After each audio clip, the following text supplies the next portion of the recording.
2 साल में हमने जितनी वहाँ पर ओपीएम पकड़ी वो एक वर्ल्ड रिकॉर्ड था, वो मेरे ख्याल से आज भी होगा। शराब तो बैन है नहीं, अफीम बैन क्यों होती? तो मौलाना के जो प्रोडक्ट्स हैं उनके लिए लोग मौलाना में जाकर फॉरेनर्स अक्सर रहते हैं। बाराबंकी का नाम भी यूएस के कुछ सेंटर्स पे वो लोग ये कहते थे कि आई वांट अ बाराबंकी, तो वो वहाँ पर धरना देने की बात करने लग गए। लेकिन उस वक्त थोड़ा सा मैं ये कहूँगा कि पत्नी वो पर्दे से झांक कर उन्होंने देखा कि विधायक जी वहाँ बैठे हुए हैं। अरे भाई साहब आप बैठे हुए हैं, मैं चाय कॉफ़ी कुछ भिजवाऊँ आपके लिए?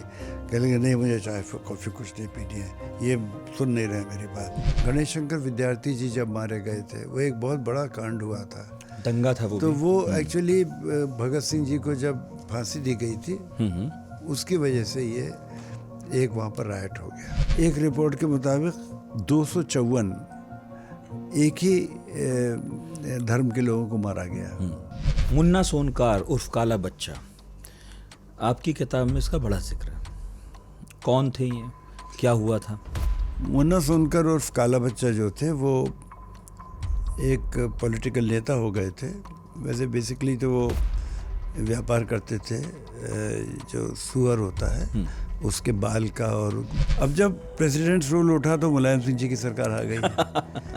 तो हमारे यहाँ के एक एमपी, नाम नहीं लूँगा, हमारे यहाँ के 3-4 एमएलए बड़े एक्साइटेड, बड़े उत्साहित हुए कि अब जाके हम नेताजी से कहते हैं। तो उसने कोशिश नहीं की आपको जान से मारने की पूरी कोशिश की, जान से भी मारने की कोशिश की। मेरे पास एक कुत्ता था तो बहुत भौंक रहा था, हम समझ नहीं पा रहे थे बात क्या हुआ, कि कुछ जगहों पे सूंघ भी रहा था। तो फिर हमने दिखवाया उसमें, तो उसमें कुछ एक्सप्लोजिव्स दिखे। आपने पॉडकास्ट के शुरू में बोला था, इनफैक्ट शुरू नहीं किया था तब हमने, कि आपने जब किसी वरिष्ठ अधिकारी को किसी को पीटते हुए देखा था, है ना, तो आपको अंदर से घबराहट हुई कि ये तो नहीं। आपने कभी खुद ऐसा कुछ करने का मौका मिला? ये ज़रूर कहा मैंने, हाँ, कि मैं थोड़ी देर में आऊँगा, ज़रा तुम देख लो इसको। कभी कोई प्रोफेशनल गिल्ट रहा हो, कभी आपके हाथ से कुछ गलत हो गया है और बाद में आपको ऐसा गिल्ट रहा हो कि ये तो नहीं होना चाहिए था मेरे साथ? 2 मामले हैं। 1-2 मुश्किल सवाल कर लूँ? अरे बिल्कुल। आपने देखा होगा कुछ IITians MBA करते हैं, बढ़िया नौकरी करते हैं, फिर किताब भी लिखते हैं, लेकिन उनमें से कुछ ही हैं, काफ़ी कम हैं, जिनकी किताब बेस्ट सेलर हो पाती है। और ऐसे तो काफ़ी कम हैं जिन्होंने एक के बाद एक कई किताब लिखी हों और वो सभी खूब बिकी हों, खूब पढ़ी जाती हों, खूब सराही जाती हों। हमारे साथ आज एक ऐसी शख्स है जिनके सारे अचीवमेंट्स हैं, मतलब IIT भी की है, बढ़िया शानदार नौकरी भी की है, IPS थे, 37 साल तक सेवा की, फिर किताबें लिखी और वो सभी किताबें खूब पढ़ी जा रही हैं। इनफैक्ट उनमें से एक पर फिल्म भी बनने जा रही है बहुत जल्दी। आलोक लाल की कई किताब मेरे पास हैं। Barabanki narcos, code name stallion, fangs of death और on the trail of thugs and thieves. ये सारी किताबें जो हैं आलोक लाल के तजुर्बे से निकल कर आती हैं, लेकिन वो अकेले नहीं लिखते, उनके पुत्र हैं मानस लाल, उनके साथ लिखते हैं। और अभी जब हम बात करेंगे आलोक जी से तो आपको ये भी पता चलेगा कि उन्होंने जो ट्रू क्राइम जॉनरा है उसको कैसे आगे बढ़ाया है। देहरादून में एक बड़ा मेला लगता है भाई साहब, जिसमें देश भर से ट्रू क्राइम पर लिखने वाले लोग जुटते हैं और खूब बातें होती हैं। तो अगर आप क्राइम में, ट्रू क्राइम में रुचि रखते हैं तो आपको इस मेले में भी जाना चाहिए। और हाँ, एक बात और, कुंदन ने कहा था, ये ज़रूर बता दीजिएगा कि आलोक लाल पूर्व IPS ही नहीं है, बल्कि ऐसे कला प्रेमी भी हैं जो पेंटिंग के एग्जीबिशंस भी लगाते हैं और क्रिकेट भी खूब खेलते हैं। अभी मेरी बात हो रही थी पॉडकास्ट से पहले, तो बता रहे थे कि कैसे 55 की उम्र तक उन्होंने जमकर बल्ला भांजा है। बहुत बहुत स्वागत है सर आपका। धन्यवाद, बहुत बहुत धन्यवाद। आपने मेरा परिचय जो दिया है वो सुन के मुझे बहुत अच्छा लगा और मुझे लगा कि मुझे इस आदमी से मिलना चाहिए जिसकी आप बात कर रहे हैं। अच्छा। आप तो रोज़ मिलते हैं, हम आज मिले। देखिए, किताब ये जो है मेरे पास, जितनी आपने लिखी उतनी मेरे पास नहीं है, 5 लिखी हैं आपने, 6ठी आने वाली है। लेकिन इनमें एक बात सब में कॉमन है, नाम बड़े इंटरेस्टिंग है सभी के, है ना। तो जब आप ये नाम सोचते हैं, इसकी प्रक्रिया क्या है? क्योंकि किताब जो है नाम से भी बिकती है, ये तो सच है। देखिए, किसी बच्चे का नाम रखना अपने आप में थोड़ी सी चुनौती हो जाता है और सभी चाहते हैं कि बच्चे का नाम सुनकर लोग पहचान सकें किसकी बात हो रही है। किताब भी हमारे बच्चों की तरह से ही है, हम इनको बड़ी मेहनत से लिखते हैं और जिस तरह से एक बच्चा बनता है, बड़ा होता है, पढ़ाया जाता है, लिखाया जाता है, इस लायक बनता है कि सोसाइटी में उसकी कद्र हो, तो इसलिए नाम भी बहुत सोच के रखा जाता है। 37 साल की लंबी सेवा, 2 बार राष्ट्रपति पुरस्कार, है ना, और मुश्किल जो हालात थे वो संभालने का तजुर्बा, तो अब ये किताबों के रूप में सामने आ रहा है। कोई किताब ऐसी है, मैंने सुना, जिस पर फिल्म भी बन रही है? जी, 2 किताबों पे फिल्म बन रही है। हाँ। एक किताब जो आने वाली है उस पर ऑलरेडी फिल्म का करार हो चुका है, और एक ये बाराबंकी नार्कोस जो मैंने अकेले एक किताब लिखी थी। इसकी भी एक कहानी है कि मैं समझ नहीं पाता था कि मैं किताब लिख पाऊँगा। मैं आर्टिकल्स तो अक्सर लिखता था, बहुत सारे मैगजीन्स में और अखबारों में निकलते रहते थे। मुझे लगता था किताब लिखना एक बहुत बड़ा काम है, किताब लिखने वाले कुछ और ही लोग होते हैं। तो इस बारे में मेरे बेटे ने और मेरी पत्नी ने कहा कि नहीं, you have it in you and you can write a book. तो चैलेंज इज सो बिग कि मैंने कहा कि अगर हमने लिख भी दिया तो पब्लिश कौन करेगा। तो ये ज़िम्मा मानस ने उठा लिया कि मैं ये इंश्योर करूँगा that you get a publisher. अच्छा, बाराबंकी नार्कोस तो मैंने पढ़ी भी है और इस पर आपके बहुत सारे इंटरव्यूज़ भी हैं। ये बाराबंकी में जो अफीम का कारोबार था, डेफिनेटली अवैध था, उसे आपने रोकथाम की, उसकी बहुत इंटरेस्टिंग कहानी है। मगर एक प्रश्न बहुत सारे लोग पूछते हैं, मैंने कहा आपसे पूछ लूँ, सर ये शराब तो बैन है नहीं, अफीम बैन क्यों होती है? बड़ा ये मूलभूत प्रश्न है और आधारभूत प्रश्न है, और इस पर जवाब दिया जाना चाहिए। इसके लिए इंडस्ट्री का जवाब आना चाहिए। एक बात डेफिनेट है कि शराब का जो असर बॉडी पर पड़ता है उससे ज़्यादा असर ड्रग्स का पड़ता है, क्योंकि बायोलॉजिकली ड्रग्स जो शरीर में होती हैं वो ज़्यादा वक्त तक शरीर के अंदर रहती हैं। अच्छा, एक बार अगर आपका ड्रग एडिक्शन हो जाता है तो ये सेल्स के बीच में भी डिपॉजिट हो जाते हैं, इसके वो अवयव जो कि आपको डिपेंडेंट बना देते हैं, इस पर आपको एडिक्ट बना देते हैं। शराब के एडिक्शन में भी टेक्निकलिटी ये है कि हर आदमी शराब की वजह से उतना एडिक्ट नहीं हो सकता कि वो एल्कोहलिक हो जाए। अच्छा, एल्कोहलिज्म तो बीमारी है, वो उस स्टेज पर पहुंच जाता है आदमी कि शराब के बिना रह नहीं सकता। तो उस तक पहुंचने के लिए शराब बार बार मिलना, बार बार लोगों से ऐसे दोस्त मिलना, ऐसे अवसर मिलना जबकि वो शराब पिएगा, तो धीरे धीरे असर पड़ता है। लेकिन ड्रग्स एक ऐसी चीज़ है बहुत जल्दी शरीर को पकड़ लेती हैं और लंबे टाइम तक इनका असर होता है। एक और बात हुई है कि शराब एक बहुत पुरानी एडिक्शन है, बहुत पुराने ज़माने से हमारे समाज में चली आ रही है, पश्चिम में भी चली, दुनिया के हर समाज में चलती है।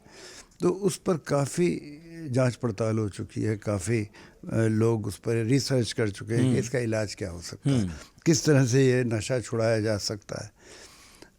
ड्रग्स के मामले में कुछ चीज़ें उसके मुकाबले नई हैं, इन पर काम करना रिसेंटली शुरू हुआ, रिलेटिवली रिसेंटली, ड्रग्स से डी एडिक्शन वगैरह का काम।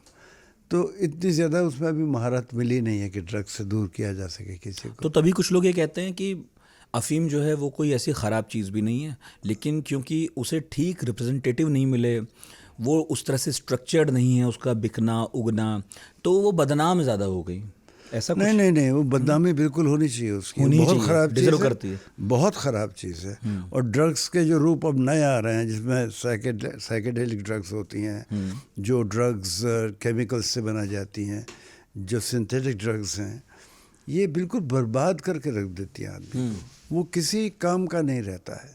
शराबी तो तब भी सोसाइटी का अंग बना रहता है और काम कर सकता है।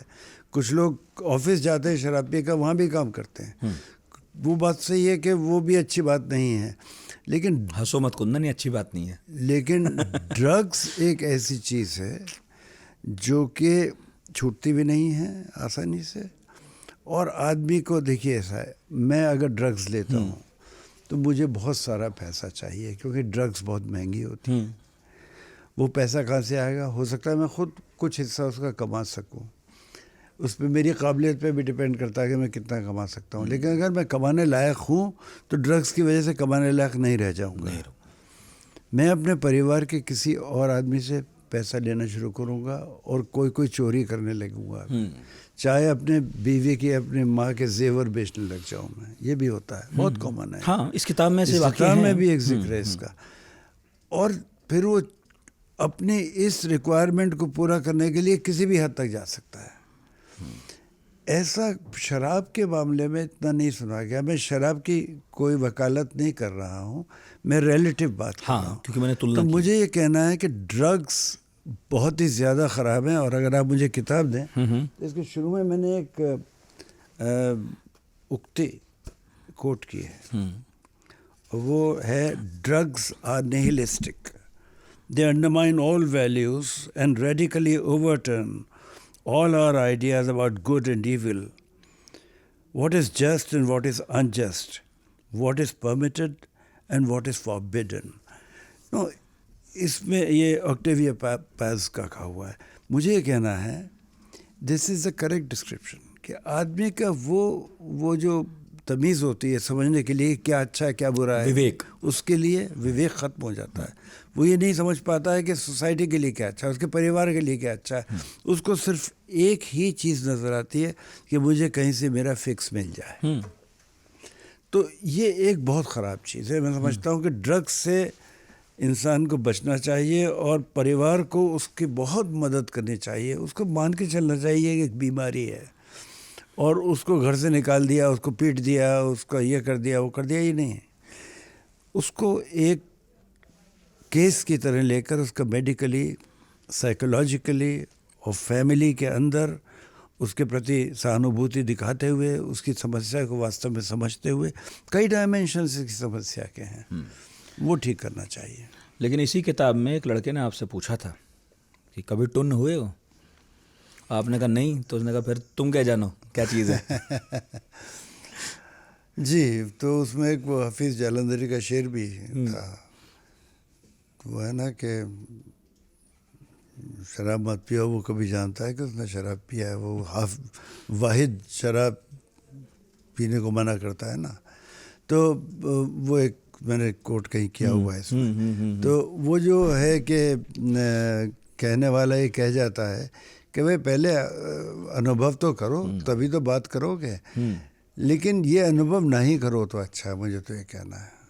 क्योंकि उसकी हालत क्या थी, वो ख़त्म था, करीब करीब ख़त्म था, उसकी ज़िंदगी ख़त्म थी। लेकिन एक ऐसे टाइम पे इंटरवीन करने का मुझे मौका मिल गया और मैं उसको उस रास्ते पे डाल सका जहाँ जाके वो प्रोडक्टिव हो सका। लेकिन सर क्या मतलब अफीम का कारोबार हमारे देश में या प्रदेश में, अगर यूपी की बात करें, उस लेवल का है कि कोलंबिया और मेक्सिको की जो कहानी हम नार्कोस में देखते हैं उस लेवल तक गया है, या हमें पता नहीं है, एक अलग दुनिया है, हम नहीं जानते? देखिए ऐसा है कि ओपियम नंबर 1 एडिक्शन की जो ड्रग हुआ करती थी, अब कुछ रिप्लेसमेंट्स आ गए, लेकिन ओपियम वाज इट। ओपियम के प्रोडक्ट्स, हेरोइन वगैरह, ये सब किस जगह से ओरिजिनेट हुए हैं उसकी वजह से लोग बाग उसको अलग तरह से एंजॉय करते हैं। जैसे चाय की बात लीजिए आप, चाय जो दार्जिलिंग की चाय होती है उसको आप दूर से पहचान सकते हैं, दार्जिलिंग की चाय, उसकी खुशबू ही अलग होती है, तासीर अलग होती है, मज़ा अलग होता है। ठीक। अगर वो चाय किसी और जगह की है, श्रीलंका की चाय है या हमारे नीलगिरीज की चाय है, उसका टेस्ट अलग होता है, उसकी खुशबू अलग होती है। इसी तरह से इन सब की तासीर थोड़ी थोड़ी अलग अलग होती है। एक मलाना है वहाँ पर हिमाचल प्रदेश में, तो मलाना के जो प्रोडक्ट्स हैं उनके लिए लोग मलाना में जाकर फॉरेनर्स अक्सर रहते हैं, वहाँ पर आते हैं, कुछ दिन के लिए रह जाते हैं, कई महीने और कभी कभी कई साल, क्योंकि वो एक ऐसा एडिक्शन है जो उस पर्टिकुलर टाइप ऑफ ओपियम के लिए उनका हो जाता है। अच्छा, ऐसा भी है जगह के हिसाब से। ऐसे ही बाराबंकी का नाम भी यूएस के कुछ सेंटर्स पे तब तो था, अब पता नहीं। क्या बात कर रहे हो? अमेरिका तक नाम था वो लोग ये बाराबंकी का। कहते थे कि आई वांट अ बाराबंकी, हाँ, तो which means that they want a product from Barabanki. तो ऐसा है कि छोटा सा शहर जिसको ज़्यादातर लोग हिंदुस्तान में जानते भी नहीं हैं, उस ज़िले में, अच्छा ओपियम की वहाँ जो खेती होती है वो लीगल खेती है। हाँ। लीगल इसलिए है कि ओपियम से ज़्यादातर हमारे पेन किलर्स बनते हैं, ज़्यादातर पेन किलर्स बनते हैं, मॉर्फिन वगैरह सब। मॉर्फिन है और उसके अलावा कई और उसके प्रोडक्ट्स हैं और उसके मॉडर्नाइज होते जा रहे हैं और अच्छे अच्छे होते जा रहे हैं। आजकल दर्द की दवाएं बहुत अच्छी हो गई हैं। गालिब के ज़माने में दर्द की दवाएं कम थी तो ये जो दर्द की दवाएं हैं ये इस बनती हैं, इसलिए पूरी दुनिया में ये कॉन्वेनांट है जिसके बेसिस पर हिंदुस्तान उनमें से एक देश है जहाँ पर के परमिटेड है कि आप पैदा करें। और ये तो बहुत पहले से होता रहा है, बहुत अंग्रेज भी पैदा करवाते थे। अच्छा, अंग्रेज़ों ने तो जानबूझ के इसको बढ़ाया हाँ। क्योंकि उन्हें चाइना को कंट्रोल करना था और चाइना को जो अफीम का एडिक्ट बनाया था उसमें अंग्रेज़ों की चाल थी।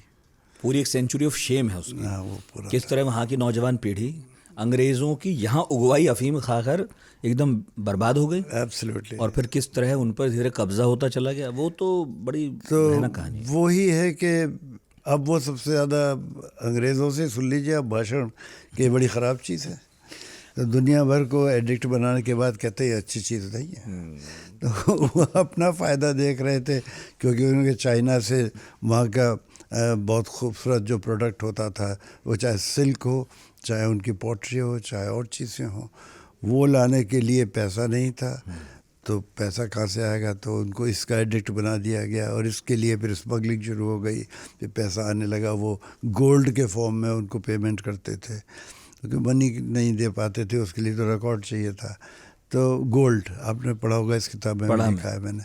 तो ये सब चीज़ें उन्होंने ही ज़्यादा फैलाई। उसकी एक और वजह थी, उन्होंने देखा कि यहाँ की जो आबो हवा है हिंदुस्तान की, कुछ इलाक़ों में बहुत अच्छी ओपियम पैदा की जा सकती है और इससे फ़ायदा उठाया जा सकता है। अफगानिस्तान में भी ओपियम ही होता है। अफगानिस्तान में होती है ओपियम और वहाँ पर कहते ये है कि वहाँ की सरकार उसी पैसे से चलती है। हाँ, उस पर तो हमारा बहुत लंबे चौड़े पॉडकास्ट है बहुत। तो वो जो तालिबान हो चाहे उससे पहले हो, वहाँ के बारे में कहा जा सकता है कि काफ़ी हद तक उनकी ये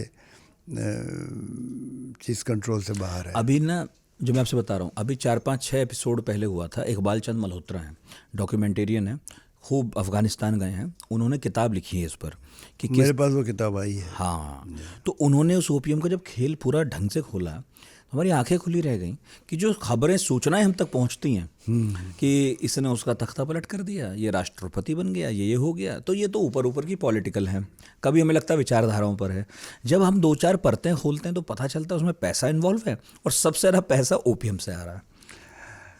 इस किताब में भी मैंने जिक्र किया है कि जो ओपीएम से नंबर 2 का पैसा इकट्ठा होता था, उसकी वजह से इनका बड़ा रसूख बना हुआ था और नीचे से लेकर ऊपर तक बहुत से लोग ऐसे थे जो इनसे प्रभावित थे। पैसा एक बड़ी इफ़ेक्टिव चीज़ है और उससे बहुत कुछ ख़रीदा जा सकता है, लोगों का ईमान भी ख़रीदा जा सकता है। पुलिस ऑफिसर, जज, डॉक्टर सब मैंने लिखे हैं उसमें केसेस, इसलिए पूछ रहा हूँ। एक साहब तो बाद में हाई कोर्ट जज भी बने उसमें से तो मिनिस्टर्स हो चाहे वो हाई कोर्ट जज आपसे क्या चाह रहे थे, मतलब बाद में हाई कोर्ट जज बने? बहुत ज़्यादा खुलासा करना तो शायद ठीक नहीं इतना तो होगा, आपने किया ही हुआ उसमें। लेकिन वो एडीजी थे, एडीजे एडिशनल डिस्ट्रिक्ट जज थे और उन्होंने एक बार एक क्रिमिनल के लिए मुझसे पैरवी की थी और मुझे ये भी संकेत दिया गया था कि इस में आपका भी बड़ा फ़ायदा हो सकता है ना, इस तरह का फ़ायदा। तो वो मैं ये कहूँगा कि जाहिर है कि उनको भी कुछ ना कुछ उसमें कट मिलता होगा इन चीज़ों में, नहीं तो ऐसा क्यों करते वो। एक कमेंट्री अपने आप में है कि वो साफ बचे रहे और हाई कोर्ट तक पहुंच गए वो उसमें भी कमेंट्री है। लेकिन हाँ, लकीली ये सब प्रलोभन आते रहे, मैं झुका नहीं, ना ही मैं बिक पाया। तो मुझे इस बात की अभी तक खुशी और हमेशा खुशी रहेगी कि जिस काम के लिए मुझे भेजा गया था उसको मैं अंजाम दे पाया। 2 साल में हमने जितनी वहाँ पर ओपीएम पकड़ी वो एक वर्ल्ड रिकॉर्ड था और मेरे ख़्याल से आज भी होगा, क्योंकि OPM in its raw form इतनी ज़्यादा कहीं रिकवर नहीं हुई है। ये साल क्या है सर जिसमें आप थे वहाँ? मैं 1984 से 1986 तक वहाँ रहा था। 86 तक, अब 36, 37, 38 साल हो गए। आप कह सकते हैं कि बाराबंकी अब इस चीज़ से मुक्त हो चुका होगा या फैला ही होगा? मैं उसके जब बाद और? वहाँ से चला था तब काफ़ी असर पड़ चुका था। और मैंने जैसे इसमें बताया कि उसका जो मुख्य सरगना था वो तो पगला गया था, उसका दिमाग ख़राब हो गया और उसके वहाँ पर नूर मंजिल में इलाज की ज़रूरत पड़ गई। नूर मंजिल वहाँ पर एक साइकियाट्रिस्ट, पगला क्यों गया था? क्योंकि उसका नुकसान इतना होने लग गया, करोड़ों रुपए का नुकसान ओवरनाइट होने लग गया, उसकी चीज़ें पकड़ी जाने तो उसने लगी। कोशिश नहीं की आपको जान से मारने की पूरी कोशिश पूरी करे? कोशिश की, जान से भी मारने की कोशिश की। वो इसमें लिखा है किताब में मैंने कि किस तरह से मेरे घर पे उन्होंने 2 लोग खेती करने के बहाने भेजे। तो मेरे ज़मीन काफ़ी थी ऑफिशियल रेजिडेंस में, तो वहाँ पर कुछ थोड़ा बहुत हाँ, पहले एसपी साहब की कोठियाँ बड़ी बड़ी होती थी। कोठियाँ बहुत हमारे यहाँ ये- मेरठ में भी थी, वो इतनी बड़ी कोठी उसमें खेती हो जाए। तो खैर हाँ, फिर क्या हुआ? तो उन्होंने अपनी तरफ से 2 आदमी से ऐसे भिजवा दिए जिन्होंने वहाँ पर एक्सप्लोसिव्स लगाए थे। मेरे पास एक कुत्ता था, शरीफ उसका नाम था, तो वो सुबह मेरे साथ उसी कैंपस में घूमता था। आपने ऐसी बात कर दी, मुझे कुछ याद आ गया। थोड़ी देर पहले हम कह रहे थे, एक पुराने पत्रकार थे, उनके कुत्ते का नाम एडिटर था, आपके कुत्ते का नाम शेरिफ था। तो ये शेरिफ जो है वो एक जगह जाकर भौंकने लगा। वहाँ पर जहाँ गाय वगैरह के लिए भूसा रखा जाता है उस तरह का एक था शेड, तो बहुत भौंक रहा था। हम समझ नहीं पा रहे थे बात क्या हुआ, कि कुछ जगहों पे सूंघ भी रहा था। तो फिर हमने दिखवाया उसमें, तो उसमें कुछ एक्सप्लोजिव्स दिखे। फिर हमने उन एक्सप्लोजिव्स को अपना एक्सप्लोजिव एक्सपर्ट को बुला के हटवाया। तो एक तो वो प्रयास हमारे ऊपर वहाँ किया गया, दूसरे एक वहाँ पर बहुत बड़ा राइट करा दिया गया, क्योंकि जब कुछ नहीं चल रहा था। लकीली मुझे बड़ा सपोर्ट मिला गवर्नमेंट का। अब गवर्नमेंट का सपोर्ट क्यों मिला, वो भी अंदरूनी उनकी बातें थी, वो भी पॉलिटिकल था और किसी को नीचा दिखाने के लिए वो चल रहा था सारा। तो तब कांग्रेस का शासन था यूपी में? कांग्रेस गवर्नमेंट थी, वीर बहादुर सिंह थे। मतलब इस पीढ़ी को तो वीर बहादुर सिंह शायद तसव्वुर में ना हो कि कभी कांग्रेस यूपी में भी सत्ता में थी। वीर बहादुर सिंह से पहले नारायण दत्त तिवारी थे, एनडी तिवारी थे। तो ये उस ज़माने की बात है। तो लोगों को दूसरे को, किसी को, अपने प्रतिद्वंदी को नीचे दिखाने के लिए ये सब खेल खेले जाते थे। तो अगर मेरे सपोर्ट से एक particular segment of the politics को फ़ायदा हो रहा है तो मुझे सपोर्ट करते रहे वो। और जिस दिन उन्हें ऐसा लगा कि अब काफ़ी हो गया तो उस दिन ट्रांसफ़र कर दिया। और वो भी ऑफ सीज़न, कोई ट्रांसफ़र का सीज़न नहीं था, कुछ नहीं था। उसके 1 हफ्ते पहले जो प्रेस कॉन्फ्रेंस की थी उसमें उन्होंने मेरी बड़ी तारीफ़ की थी। उन्होंने कहा इनकी वजह से इतना अच्छा काम हो रहा है। लेकिन जब ट्रांसफ़र हुआ तो सबको बड़ा आश्चर्य हुआ। जब उनसे सवाल पूछा गया उन्होंने कहा तो रूटीन ट्रांसफ़र है, होते ही रहते हैं। तो इस तरह से होता है हमारा। अच्छा काम किया, अब कहीं और अच्छा काम करें। जी। मेरा सवाल ये था कि आप तो नौकरी में 37 साल 38 साल रहे, और ये आपकी पहली ऐसी वो बाराबंकी में पोस्टिंग थी, आपको ज़िला मिला है ना। फिर आपने कभी ना कभी ये पूछा होगा, कभी फॉलोअप लिया होगा कि जो मैंने वहाँ इतनी मेहनत की उसका क्या रहा।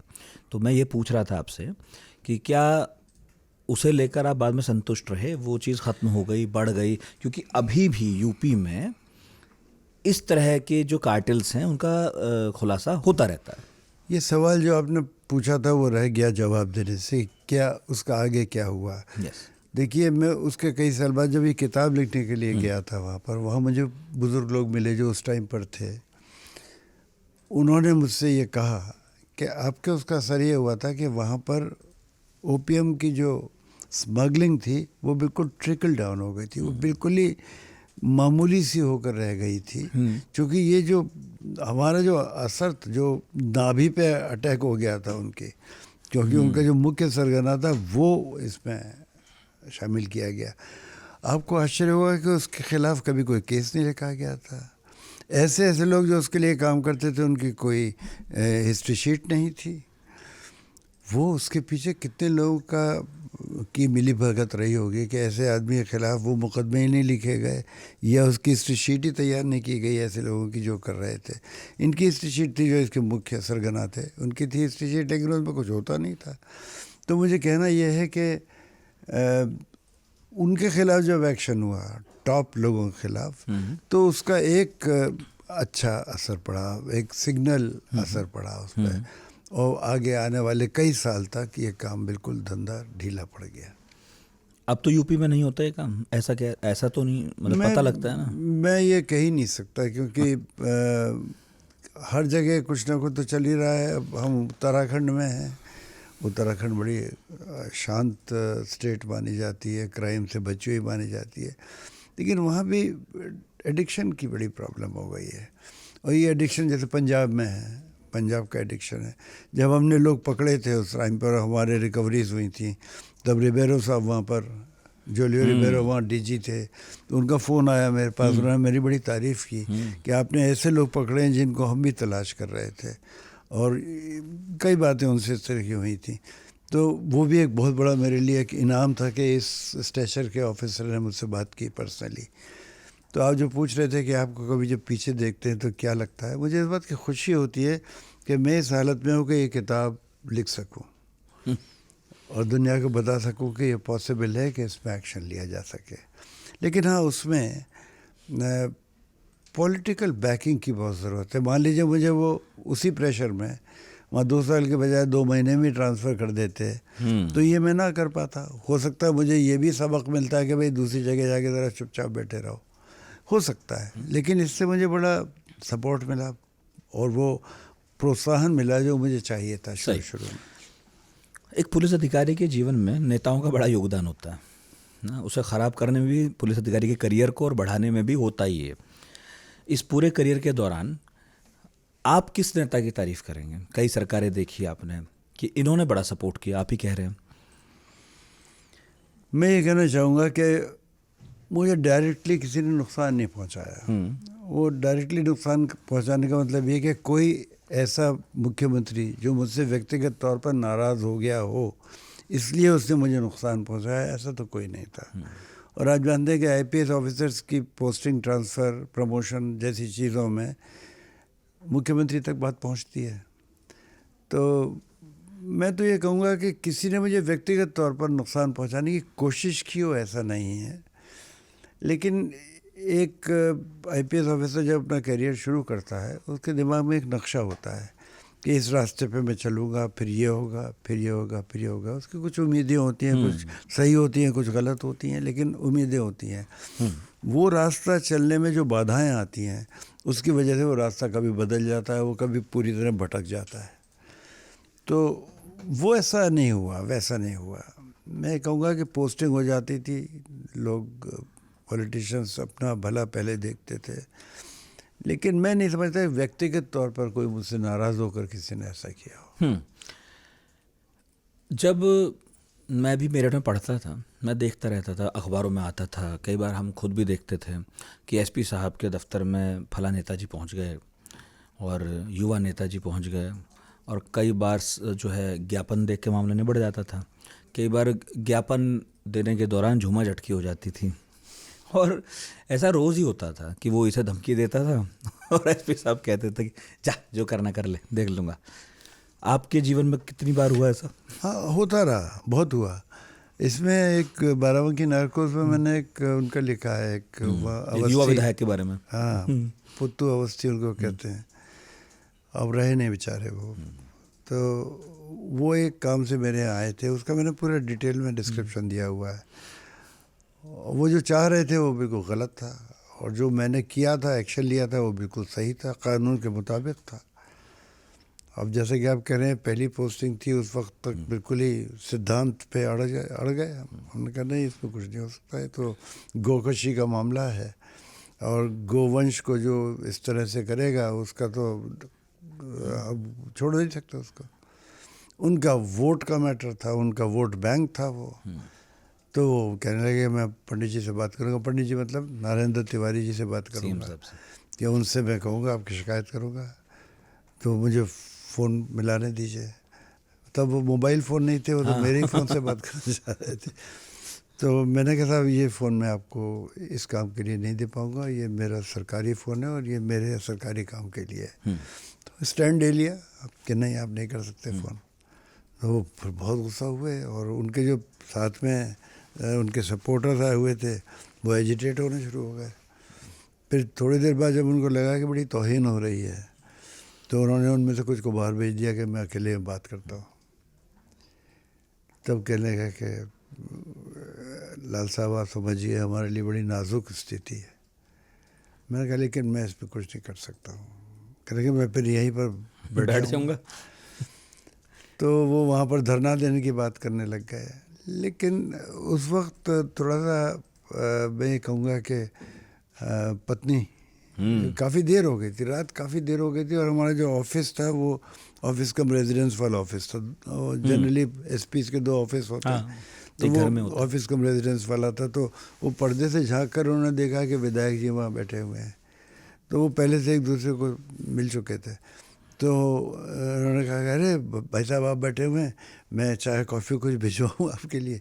कह लेंगे नहीं मुझे चाय कॉफ़ी कुछ नहीं पीनी है, ये सुन नहीं रहे मेरी बात। तो उन्होंने कहा क्या बात है, पहले आप आराम से चाय वाय पी लीजिए। फिर उसका बड़ा असर हुआ, वो एकदम वाकई ठंडे हो गए। खाना वाना पूछा उनसे तो उसका अच्छा असर हुआ। और उसके बाद उन्होंने कहा ठीक है मैं फिर इन लोगों को समझा लूँगा, तो चले गए। तो ऐसा होता है कभी कभी लोग अपना पकड़ लेते हैं। और आपने लिखा बाद में कि बाद में आपके अच्छे दोस्त हो गए। नहीं बहुत अच्छे, इन्होंने फिर बहुत मदद की मेरी। हाँ, आगे भी करियर में भी मदद की। ऐसा होता है कि जो ये दोस्तियां होती हैं नेताओं से भी अधिकारियों, मतलब ठीक है ये तो हमें पता ही है कि नेता अधिकारियों से काम निकालते हैं, लेकिन क्या एक सही अच्छे अधिकारी के लिए भी ये भी ज़रूरी है नेताओं की इस लॉबी में दोस्ती होना भी ज़रूरी होता है, ताकि उसे मालूम चलता रहे कि भाई मुझे किस किस बाधाओं का सामना करना पड़ेगा या मेरे लिए क्या राय ऊपर बन रही है। देखिए नेता पुलिस अधिकारी से बहुत सारे काम लेते हैं, और नेता की कई ऐसी चीज़ें होती हैं जिसके बारे में पुलिस अधिकारी वो जान जाता है जो कि वो चाहते नहीं होंगे कि और लोग जाने। तो एक तो पुलिस अधिकारी को बहुत ज़्यादा नाराज़ करना उनके लिए अच्छा नहीं रहता है। मैं ये नहीं कहता मिली भगत होती है, मैं इसको दूसरे तरीके से देखूंगा कि भाई जब आप और मैं मिलते रहेंगे अक्सर, तो आपकी कुछ ऐसी बातें मुझे पता चलेंगी जो शायद हो सकता है आप किसी और को ना बताएं। अब जब मैं एक एग्जांपल देता हूँ आपको, जब मैं डीआईजी कानपुर था जिसके बारे में किताब की अभी बात करेंगे था, उस वक्त मुलायम सिंह यादव जी जो हैं वो ऑपोजिशन में थे और प्रेसिडेंट्स रूल लगा हुआ था। मोतीलाल वोरा गवर्नर साहब थे।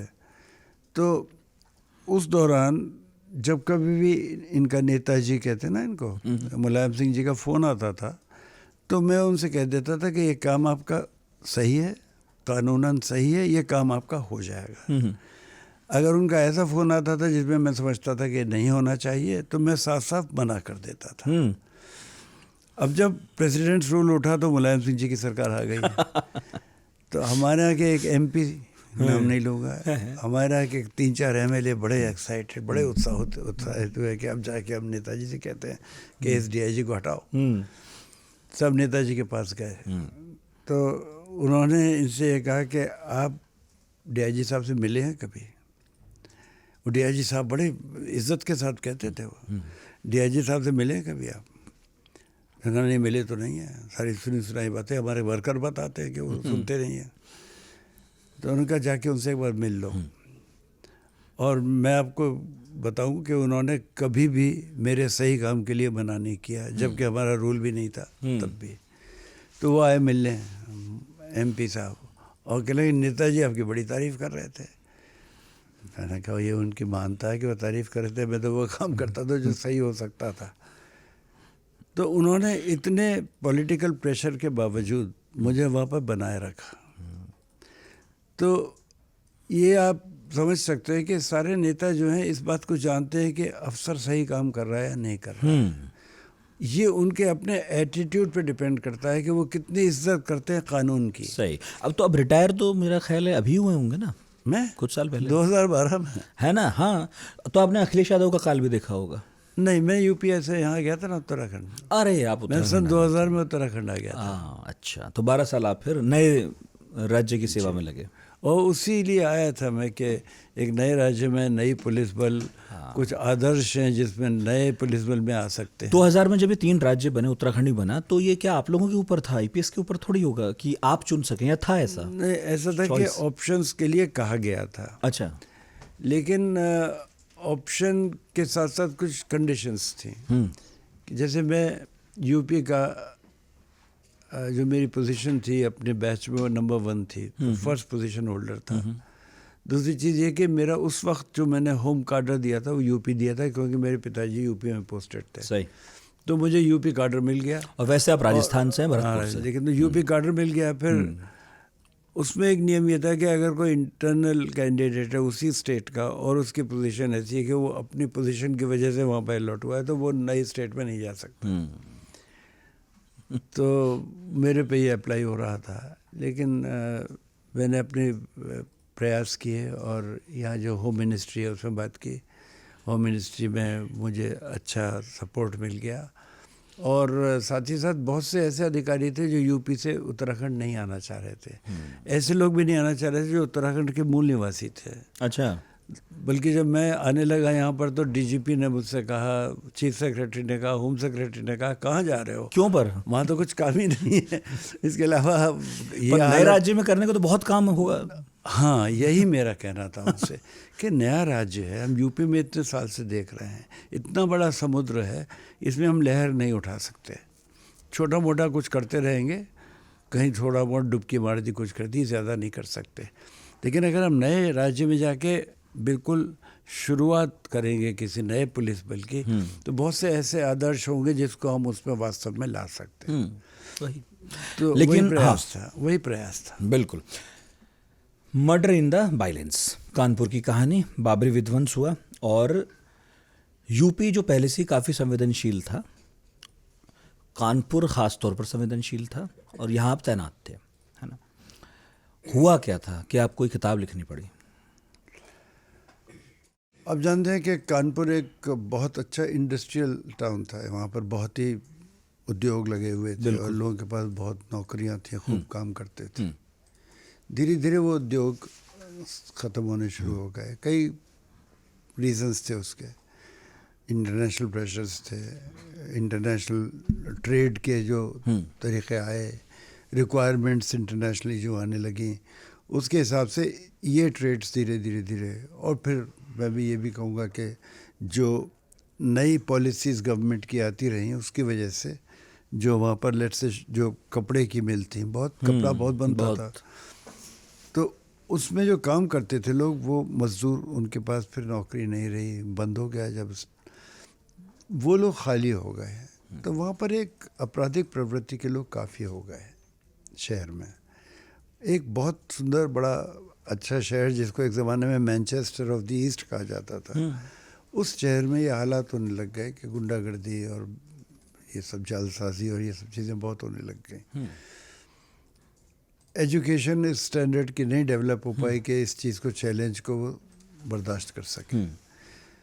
तो वहाँ पर एक तो क्राइम का बैकग्राउंड बन गया।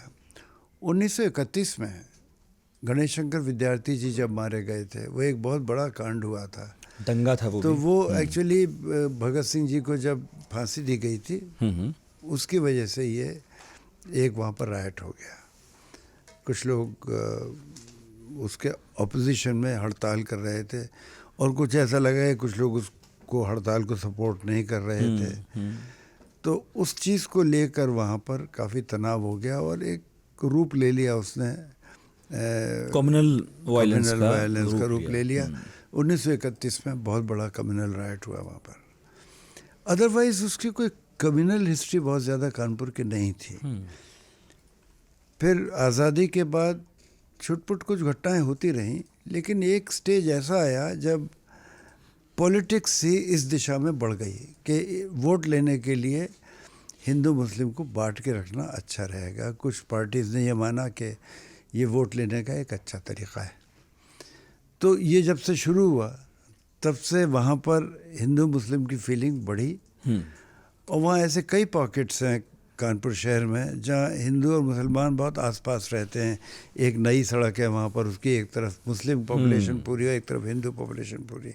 इन लोगों के बीच में क्लैशेस होने लगे। कुछ कराए गए, कुछ नेचुरल थे, और उनको बढ़ाया गया, बढ़ावा भी दिया गया, कुछ लोगों ने दिया, तो उसकी वजह से समस्याएं होने लगी। 1992 में जब बाबरी मस्जिद का विध्वंस हुआ, तो उसके बाद तो सब जगह तनाव बहुत ज़्यादा था, कानपुर में बहुत ज़्यादा तनाव हो गया। और उसमें एक रिपोर्ट के मुताबिक हिंदुस्तान टाइम्स की रिपोर्ट थी, 254 एक ही धर्म के लोगों को मारा गया। दूसरी तरफ भी कुछ लोग मरे, 24-25 दूसरी तरफ भी मरे, लेकिन ये एक बहुत बड़ी घटना है। 254 कम नहीं होते हैं, एक ही साथ मार दिए जाए, वो भी कम्युनल राइट में। उसके कुछ टाइम बाद मेरी पोस्टिंग वहाँ पर हुई थी। तो ये जो चीज़ें होती हैं उसकी वजह से वहाँ की घटनाएं आगे फिर रिपीट होने लगती हैं। आप जानते हैं बहुत बड़ा कोई अगर अर्थक्वेक आता है, उसके बाद फिर छोटे अर्थक्वेक और आते रहते हैं उसी जगह पर। ये चूँकि उसका इलास्टिक आफ्टर शॉक्स होते हैं। तो इसी तरह से मुझे लगता है कभी बड़ा रायट होता है जिसमें हिंदू मुस्लिम काफ़ी भिड़ जाते हैं, तो छोटे उसके रूप आगे आते रहते हैं कुछ टाइम तक। तो कानपुर बहुत सेंसिटिव हो गया इसके लिए। 92, 93 वगैरह में जब मैं वहाँ पोस्टेड था, वहाँ पर ये हालत काफ़ी ख़राब थे और बड़ा जहर फैल चुका था दो कम्युनिटीज़ के बीच में। ऐसे में मेरा वहाँ पोस्ट होना, मुझे ये ज़रूरी लगता था कि कुछ ऐसा माहौल बनाया जाए कि एक तो ये दोनों कम्युनिटीज़ साथ रह सकें, दूसरे जो मिसअंडरस्टैंडिंग्स जिसको कि जानबूझकर बढ़ाकर चढ़ाकर लोगों को बताया गया, उनको समझाने की कोशिश की जाए और उन लोगों के खिलाफ एक्शन लिया जाए जो वास्तव में क्रिमिनल्स थे। होता यह है कि आमतौर पर कम्युनल राइट में पूरा एक्शन हो नहीं पाता है। कम्युनल राइट में आपने देखा होगा कि अक्सर मुकदमे नहीं पूरे होते हैं। मुकदमे लिखे जाते हैं उस वक्त, लेकिन उन पर मुकदमा फिर अदालत तक नहीं जाता है, क्योंकि सरकार निर्णय ले ली थी कि इसको मत करो, क्योंकि उसमें फिर हिंदू मुस्लिम के बीच में जो टेंशन होती हैं या कि इसी तरह के जो भी डिविजिव फैक्टर्स हैं उनको कम करने के लिए वो ऐसा करते हैं। और क्यों पढ़ी जाए murder in the violence? Murder in the violence इसलिए पढ़ी जाए, it shows that what can happen to a city after a major event happens anywhere, और वो एक पलीती की तरह काम करता है, उसको बिल्कुल फिर विस्फोटक बना देता है। एक तो इसलिए पढ़ा जाए। दूसरी चीज़ इसलिए पढ़ी जाए कि ये कैसे संभव है, यानी वहाँ के जो हमारे नए अधिकारी हैं, IPS के भी और IAS के भी, वही समझे कि ऐसी विस्फोटक स्थिति में भी किस तरह से दिमाग को संतुलित रख के ऐसे मैनेज किया जा सकता है कि उसके बाद कोई बहुत बड़ी घटना ना हो। ये दूसरी चीज़ सीखने की है। तीसरी चीज़ में सीखने की है वो ये है कि जो बहुत ज़रूरी है, बहुत ही फंडामेंटल है, कि फंडामेंटली हिंदू मुसलमान साथ रह सकते हैं, सदियों से रहते आए हैं, और हर एक को ये प्रयास करना चाहिए कि ऐसी परिस्थितियां बनी रहें कि वो साथ रह सकें, क्योंकि देश का कोई भला नहीं है कि ये लड़ते रहें आपस में, देश का नुकसान नहीं है उसमें। तो ऐसी परिस्थितियां बनाने के लिए क्या करना चाहिए वो सीखा जा सकता है। इतनी लंबी सर्विस आपने की यूपी जैसे प्रदेश में, आप ये बात मानते हैं कि जब भी सरकार बदलती है, मतलब कोई एक पार्टी सरकार बनाती है फिर दूसरी पार्टी सरकार बनाती है, तो जो पार्टियों की अपनी विचारधारा है जिस पर वो चलती हैं, वोट लेती हैं, उसका पॉलिसीज़ पर बहुत फ़र्क पड़ता है, और कम्युनलिज्म के मामले में बहुत ज़्यादा फ़र्क पड़ता है, और पुलिस को भी अकॉर्डिंगली फिर एक्ट करना होता है। ईमानदारी का जवाब चाहिए मुझे। व्यक्तिगत अनुभव के आधार पर तो मैं कहूँगा कि मुझे ऐसा कभी प्रेशर फेस नहीं करना पड़ा। आपकी बात नहीं कर रहा हूँ मैं, लेकिन आपके आसपास भी जो होता है। लेकिन शायद कुछ फंडामेंटली लोगों की थिंकिंग जो होती है, जो पुलिस में है, भाई पुलिस में तो वही लोग तो आते हैं जो और जगह जाते हैं, सोसाइटी वही समाज है। तो समाज में ये चीज़ जितनी ज़्यादा गहरी बैठ जाएगी, कोई भी विचारधारा, वो विचारधारा लेकर अगर कोई IPS में, IAS में या किसी भी जगह जाता है, उस विचारधारा को हटाने में और वास्तव में जो संविधान के प्रति हमने शपथ ली है उसको अंगीकृत करने में समय लगता है। उसके लिए काफ़ी फिलॉसफिकल चेंजेस की ज़रूरत है, फंडामेंटल थॉट प्रोसेस चेंज करने की ज़रूरत है। तो मैं ये कहना चाहूँगा कि अगर आपके अंदर कहीं भी वो कीड़ा है जो उस वाली थॉट प्रोसेस से एग्री करता है जो उस समय की पॉलिटिकल पार्टी लाना चाहती है, तो हो सकता है वो एक्टिविस्ट की तरह काम करने लग जाए, जुड़ जाए उस पूरी चीज़ से, चाहे वो कॉन्स्टिट्यूशनली करेक्ट हो या नहीं, ऐसा हो सकता है। ऐसा हो तो सकता है, लेकिन एक चीज़ मुझे और पूछनी थी कि बहुत सारे पुलिस अधिकारी जिनके ऊपर नेताओं का हाथ होता है बहुत सारे कारणों से, मतलब रिश्तेदारी भी होती है कई जगह, तो उन्हें वाकई फ़ायदा मिलता है। आपको अपनी सर्विस के दौरान दिखाई दिया ऐसा कि रूलिंग पार्टी में भाई साहब इनके जीजा हैं, ताऊ हैं, फूफा हैं या पुराने दोस्त हैं, फ़ायदा मिलता है? आप ये पूछना चाह रहे हैं कुछ ब्लू आइड बॉयज होते हैं कि नहीं होते हैं? एग्जैक्टली। देखिए, काम की वजह से नहीं और दो तरह के लोग होते हाँ। हैं। एक तो वो जो कि प्योरली मेरिट की वजह से पसंद किए जाते वही हैं, तो और ये प्योरली मेरिट की वजह से वो लोग हैं जिनके बिना किसी जगह काम नहीं चल रहा है। मान लीजिए किसी शहर में बहुत ज़बरदस्त रायटस सिचुएशन है, वहाँ पर अगर उनका ब्लू आइड बॉय भेजते हैं तो वो शायद उसमें काबिलियत नहीं है कि उसको वो मैनेज कर सके। सरकार के लिए ज़रूरी है कि वहाँ पर सिचुएशन मैनेज हो जाए, राइट ख़त्म हो, और सरकार को इस बात का तमगा मिले कि देखो राइट कंट्रोल कर लिया। तो ऐसे में उनको भेजा जाता है जो काबिल होते हैं। तो ये बात ज़रूर है कि काबिल आदमी की पूछ होती है, उसकी रिक्वायरमेंट होती है। कई बार सरकार अपनी ईमानदार छवि बनाने के लिए ईमानदारी के लिए जाने वाले अधिकारियों को भेजती है। ये देखो हमने ईमानदार, सिंबॉलिज्म भी होता है, एक सिंबॉलिक उसकी वैल्यू होती है। इसके अलावा ये भी होता है कि कुछ लोग, जैसा कि आपने कहा, किसी वजह से किसी नेता के नज़दीक होते हैं, उसी शहर के रहने वाले हों, चाहे उसी जाति के हों, चाहे एक साथ कॉलेज में पढ़े हों, चाहे और कोई कारण हो सकते हैं, तो उसमें फेवरेटिज्म हो सकता है। मुन्ना सोनकार उर्फ काला बच्चा, आपकी किताब में इसका बड़ा जिक्र है। कौन थे ये, क्या हुआ था? मुन्ना सोनकर उर्फ काला बच्चा जो थे वो एक पॉलिटिकल नेता हो गए थे। वैसे बेसिकली तो वो व्यापार करते थे जो सुअर होता है उसके बाल का, और पहले उसके बाल से ब्रश वगैरह बनते थे, उसके मांस का, उसके खाल का, इन सब चीज़ों का इस्तेमाल अलग अलग इंडस्ट्रीज़ में होता था। तो वो सुअर का पालन करते थे। फिर उनका असर अपनी कम्युनिटी पे इस तरह से बना कि वो वोट लेने के काबिल हो गए। तो उनको पहले पार्षद का इलेक्शन लड़ने के लिए टिकट मिला, कभी कांग्रेस का भी टिकट मिला उनको, कभी बीजेपी का भी टिकट मिला। तो उनको मौके मिलते रहे अलग अलग जगह से।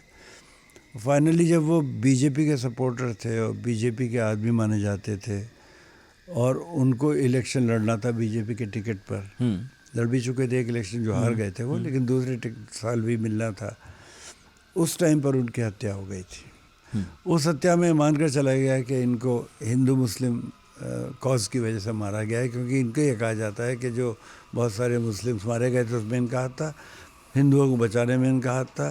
तो हिंदुओं के ये उनकी बचत में लगे हुए, उनको बचाने में लगे हुए थे, ये उनके एक तरह से उनकी तरफ से योद्धा थे, तो इनको सपोर्ट मिल रहा था।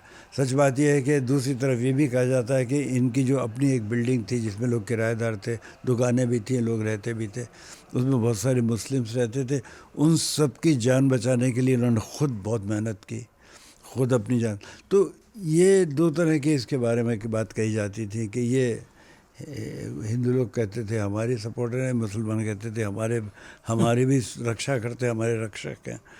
तो इनकी इमेज बहुत क्लियर नहीं थी कि एग्जैक्टली किस साइड में है। लेकिन उस टाइम पर जब ये मारे गए थे तब ये बीजेपी से जुड़े हुए थे, और ये मान के चला जाता था कि इनको इसलिए बीजेपी से जोड़ा गया है। एक तो उस इलाके में बहुत सारा वोट इस पर्टिकुलर कास्ट का होता था, सोनकर कास्ट का, और दूसरी तरफ ये था कि इनकी काफ़ी अच्छी पकड़ हो गई थी, पॉलिटिकली अच्छा इन्होंने बना लिया था। हत्या कैसे हुई थी और उसका असर कानपुर पर क्या था? हत्या ऐसे हुई थी कि एक स्कूटर पे जा रहे थे, पीछे कोई बैठा हुआ था, एक ब्लास्ट हुआ, उसमें इनके बिल्कुल हालत ख़त्म हो गई बिल्कुल। वो जो पीछे जो था वो इत्तेफाक से बच गया। वो हमारा वो था जिसको कहते हैं ऐसा हमारा विटनेस, आई विटनेस, जिसको सब मालूम था, जैसे होते हुए देखा था। लेकिन हमारा काम ये था हम ये पीछे जाएं और देखें कि ऐसा क्यों किया गया इसके साथ। तो वो हम लोग तफ्तीश कर रहे थे, तब वो तफ्तीश ट्रांसफ़र कर दी गई सीआईडी में, और फिर सीआईडी ने उसको दूसरी तरह से देखा, पूरी तरह से उसका रास्ता बदल दिया हमारे इन्वेस्टिगेशन का।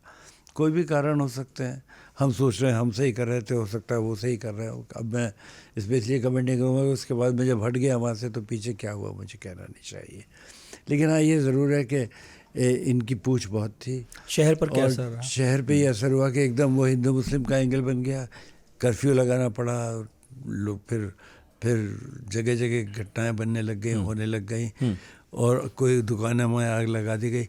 लकीली हम लोगों के प्रयासों से मैं ये कहूँगा कि उसमें हमारे प्रयास बहुत थे उस टाइम पे। जो मजिस्ट्रेट्स थे वो भी, पुलिस ऑफिसर्स भी, हम सब ने मिलकर बहुत मेहनत की और सिचुएशन को बचा लिया। एक किताब और है आपकी, कोड नेम स्टैलियन। हाँ, ये लास्ट किताब जो पब्लिश हुई है वो है। ये वो है। इसमें जो 90 में जो यूपी का तराई का इलाका है, वहाँ जो खालिस्तान समर्थक हैं वो आ रहे हैं। तो जब ये आ रहे हैं, और अब आज की पीढ़ी को तो वो आइडिया भी नहीं है कि क्या इंटेंसिटी थी, क्या हाल था। हमारी पीढ़ी ने तो होश संभाला, तो जम्मू कश्मीर के बारे में हमें ज़रूर पता है कि कश्मीर में क्या हो रहा था, पर हमें वो ये दौर याद नहीं है जिसकी आपने इस किताब में बात की है। कितना मुश्किल था उस वक्त लॉ एंड ऑर्डर संभालना, आपके पास क्या जिम्मेदारियां थीं? और मैंने पढ़ा कि एक हमला भी हुआ आप पर। ये तराई उस वक्त बड़ा सेंसिटिव हो गया था। उसकी वजह है कि तराई में काफ़ी सिख पॉपुलेशन है, काफ़ी सिख भाई रहते हैं हमारे, अच्छे लोग हैं, बहुत मेहनत करते हैं। और उन्होंने बड़ी मेहनत करके जब उनको अपना इलाका छोड़ के आना पड़ा और यहाँ पर सेटल कराए गए तराई एरिया में, वो जाने लायक इलाका नहीं था। इतना ज़्यादा घना जंगल और ख़तरनाक जंगल, जहाँ जंगली जानवर भी बहुत थे, और वहाँ कुछ पैदा करने के लिए बहुत मेहनत करनी पड़ती है, पथरीली ज़मीन, और वो सारी प्रॉब्लम्स थी। इन लोगों ने मेहनत करके उसको बिल्कुल शानदार बना दिया। वो एक तरह से ग्रेनरी ऑफ द कंट्री बनने लग गया। वहाँ से पूरे हिंदुस्तान की रिक्वायरमेंट्स ग्रेन की काफ़ी हद तक मीट होने लग गई। तो काम वो लोग बहुत अच्छा कर रहे थे, सेटल थे, और उनमें से किसी में हमें ये फीलिंग्स नहीं नज़र आई कि वो अलग देश चाहते हो। खालिस्तान समर्थक वो बिल्कुल नहीं थे।